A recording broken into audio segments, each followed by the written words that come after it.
Please welcome the Vice President of the United States, Kamala.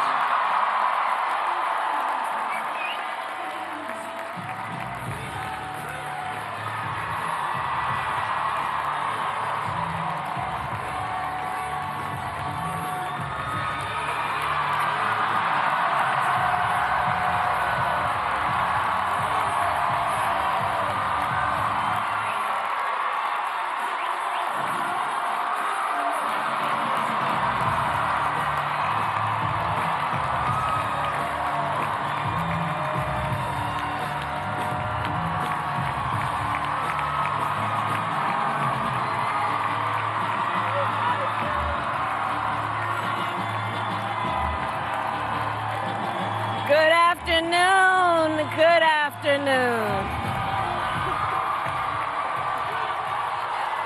Good.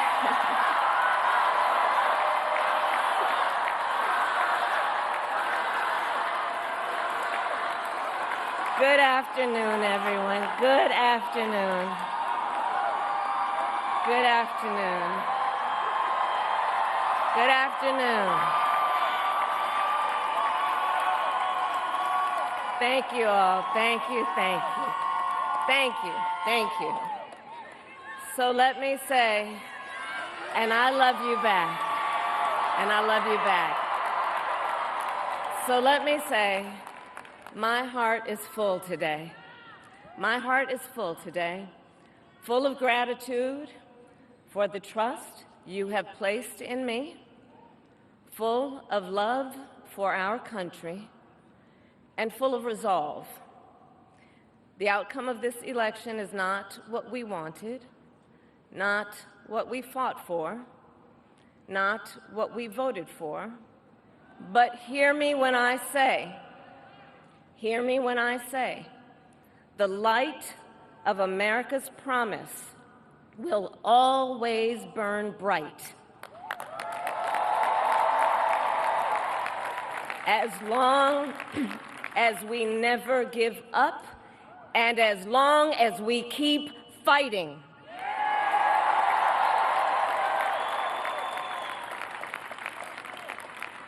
To my beloved Doug and our family, I love you so very much.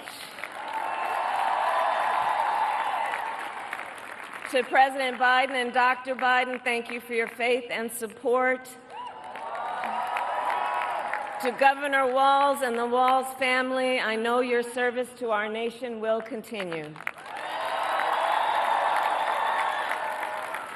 And to my extraordinary team, to the volunteers who gave so much of themselves, to the poll workers and the local election officials, I thank you all. Look, I am so proud of the race we ran and the way we ran it. Over the 107 days of this campaign, we have been intentional about building community and building coalitions, bringing people together from every walk of life and background, united by love of country, with enthusiasm and joy in our fight for America's future. And we did it with the knowledge that we all have so much more in common than what separates us. Now, I know folks are feeling and experiencing a range of emotions right now. I get it. But we must accept the results of this election. Earlier today, I spoke with President-elect Trump and congratulated him on his victory. I also told him that we will help him and his team with their transition, and that we will engage in a peaceful transfer of power.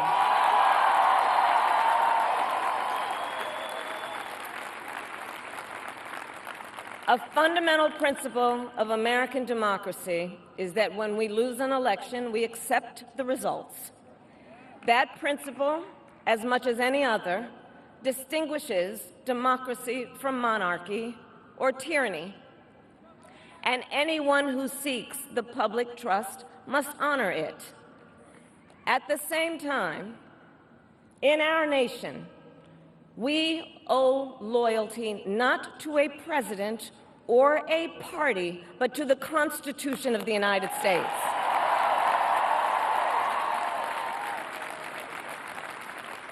And loyalty to our conscience and to our God. My allegiance to all three is why I am here to say, while I concede this election, I do not concede the fight that fueled this campaign.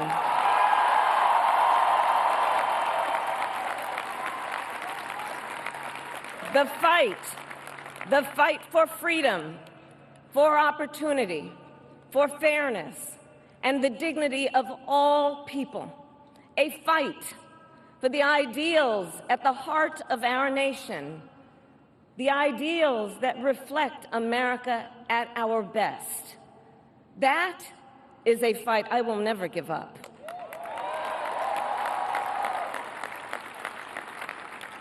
I will never give up the fight for a future where Americans can pursue their dreams, ambitions, and aspirations, where the women of America have the freedom to make decisions about their own body and not have their government telling them what to do. We will never give up the fight to protect our schools and our streets from gun violence. And America, we will never give up the fight for our democracy, for the rule of law, for equal justice, and for the sacred idea that every one of us, no matter who we are or where we start out, has certain fundamental rights and freedoms that must be respected and upheld.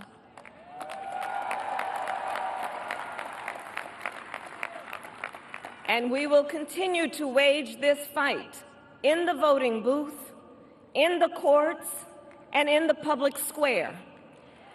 And we will also wage it in quieter ways, in how we live our lives, by treating one another with kindness and respect, by looking in the face of a stranger and seeing a neighbor, by always using our strength to lift people up, to fight for the dignity that all people deserve.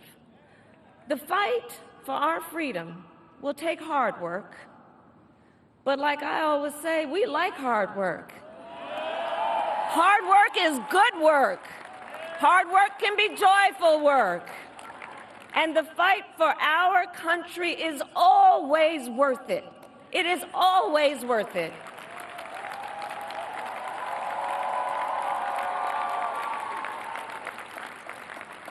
To the young people who are watching, it is, I love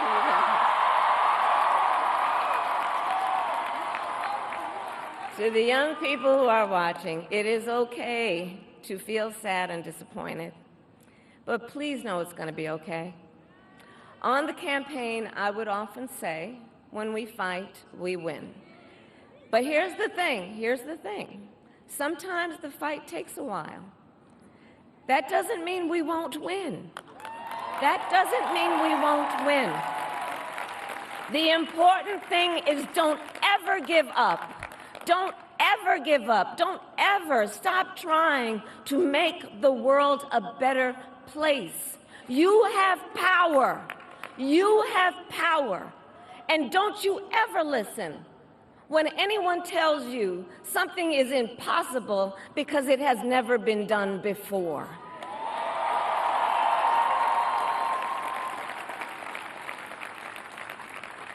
You have the capacity to do extraordinary good in the world. And so to everyone who is watching, do not despair. This is not a time to throw up our hands. This is a time to roll up our sleeves.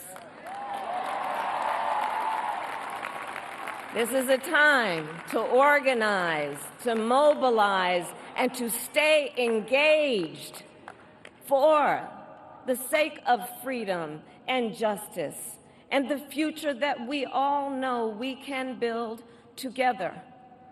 Look, many of you know I started out as a prosecutor, and throughout my career, I saw people at some of the worst times in their lives.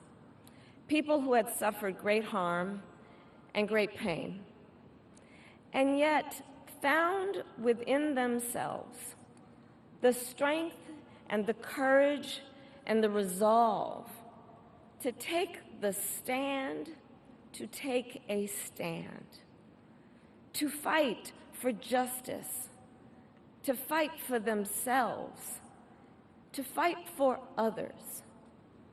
So let their courage be our inspiration. Let their determination be our charge. And I'll close with this. There's an adage an historian once called a law of history, true of every society across the ages. The adage is, only when it is dark enough can you see the stars. I know many people feel like we are entering a dark time, but for the benefit of us all, I hope that is not the case. But here's the thing, America, if it is, let us fill the sky with the light of a brilliant, brilliant billion of stars. The light of optimism, of faith, of truth, and service.